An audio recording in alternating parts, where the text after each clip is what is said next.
Біз Ресейде туылып, сол жақта тұрып жатырмыз. Біз жергілікті қазақпыз. Сол жақта тұрамыз. Алыстағы ағайын. Көбі білмейді, Арабияда қазақтар бар ма? Мен Арабиядан қазақ десем, бары ойланып қалады. Алыстағы ағайын. Мысалы, Өзбекстанда ондай мүмкіндік жоқ. Бір сөзіміз қазақша болса, он сөзіміз арабша болады. Атамекенімізге келіп, мүмкіншілік болып, сіздерге қазақшамен жеткізуге тырысамын. Сіздерге рахмет тыңдағандарыңыз үшін. Алыстағы ағайын. Алыстағы ағайын.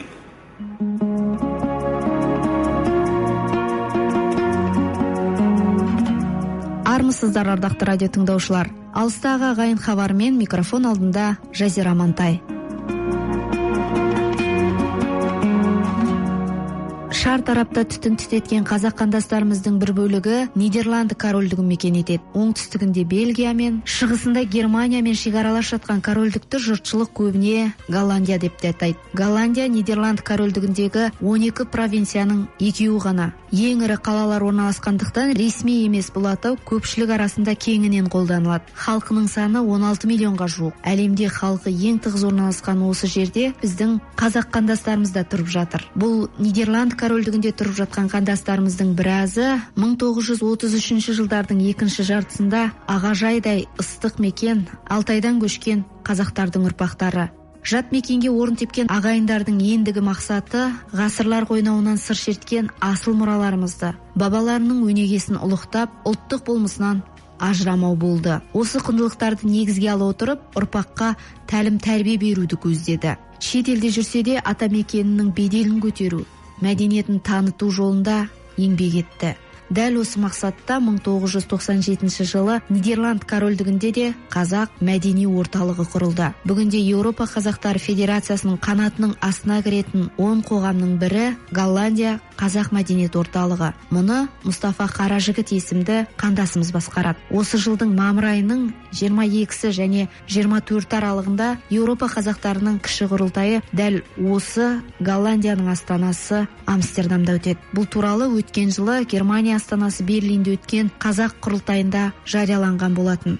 Алыстағы қазақ қандастарымыздың кезекті басқосуы жөнінде Голландия қазақ мәдени қоғамының басшысы Мұстафа Қаражігіт әңгіме басын былай бастады.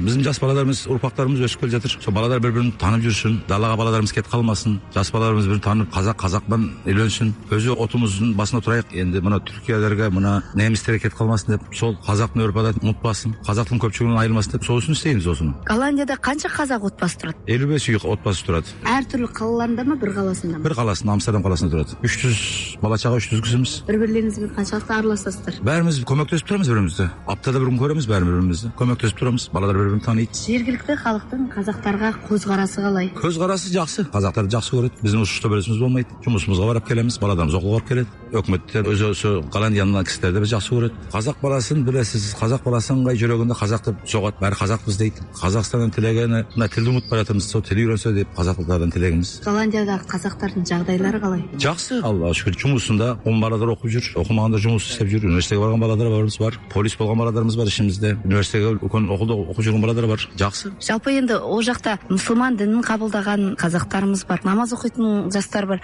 Соған арнайы бір мешіт бірдеңе бар ма? Мешітіміз жоқ, енді біз оған енді мына елшілікке айтып жүрміз, бізге көмектессе деп. Ондай бір ниетіміз бар. Келешекте аламыз ғой. Біз мына жас баладан апыз болып Құран жаттаған балаларымыз бар Голландияда. Еуропада басқа ондай жас балаларым жоқ. Құран жаттаған балаларымыз бар. Менің өз ұлым бар. 4 жылdır мешітте тұрады. Дін үйреніп жатыр. Кішкене балаларымыздың бәрі мешітке жібереміз. Сол мешітте дін үйреніп жатыр. Дін жағынан жақсы біздің балаларымыздың бәрі.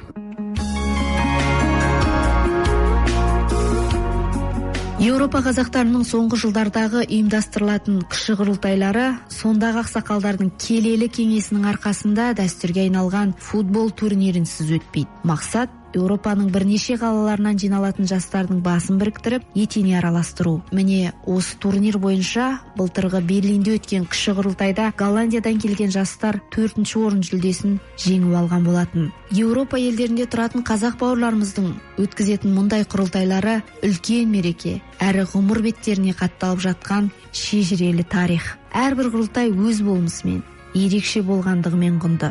Ал быйылгы, ягни мамыр айында Голландияда өтетін кезекті кіші құрылтай алыстағы қазақ қандастарымыздың 13-ші реткі тоғысуының өз деңгейінде ұйымдастырылу жұмыстарының салмағы да осы Мұстафа Қаражігіт басқаратын Голландия қазақ мәдениет қоғамына артылады. Ал оған дайындық жұмыстары осыдан 1 жыл бұрын соңғы кіші құрылтайдан кейін-ақ басталып кеткен болатын. Жыл өткен сайын жақсы келе жатыр. Тағы да жақсысын істейміз деп ойлаймыз өзіміз. 1 жыл бұрын енді бастаймыз. Жерімізді ұстап, топ ойнайтын баладан жерін ұстап, концерт жолдарына қараймыз, дайындығымызды жабамыз. Жұмыс қиын болса да істейміз. Бәріңізді шақырамыз. Өзіңіз қанша бала тәрбиелеп отырсыз үйде? Өзі 3 балам бар. Үйде қай тілде сөйлесесіздер? Түрік, голланд, қазақ. Үшеуін де сөйлейді балалар. Қазақша да біледі, қазақша да сөйлейді, түркше де сөйлейді, голландияның тілінде сөйлейді, бәрін сөйлейді балалар. Балалар бірақ мектепте голланд тілін оқиды. Голландияның тілінде оқиды, голландияның тілінде оқиды мектепте. А енді дәл қазір сіздерде не проблема болып отыр? Біздің әзір проблемамыз жоқ. Елшілікпен бір кездесеміз, сонда бір қанша нәрсеміз бар, сонда да айтамыз. Жалпы бір шаралар қандай да бір өткенде сол елшілікпен бірлесіп өткізіп, сондай араласып тұрасыздар ма?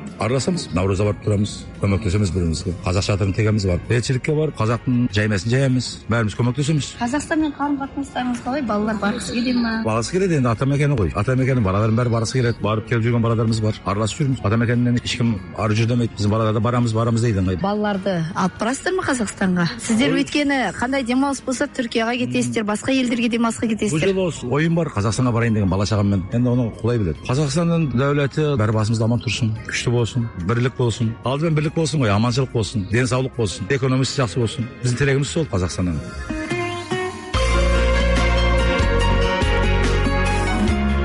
Шар тараптағы қаны бір қандастарымыздың қай кездегі де тілегі осы.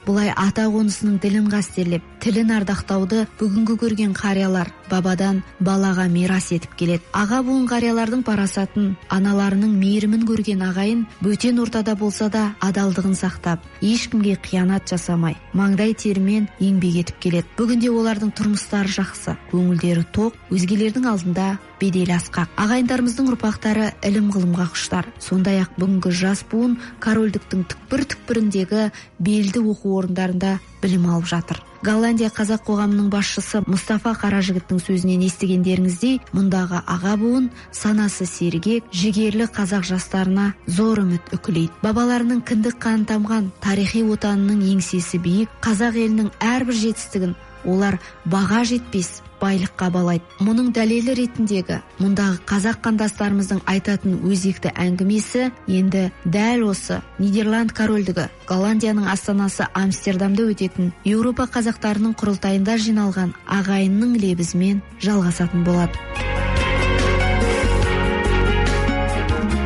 Хабарды дайындаған Жазира Амантай, әуе толқынында келесі тілдескенше аман сау болыңыздар.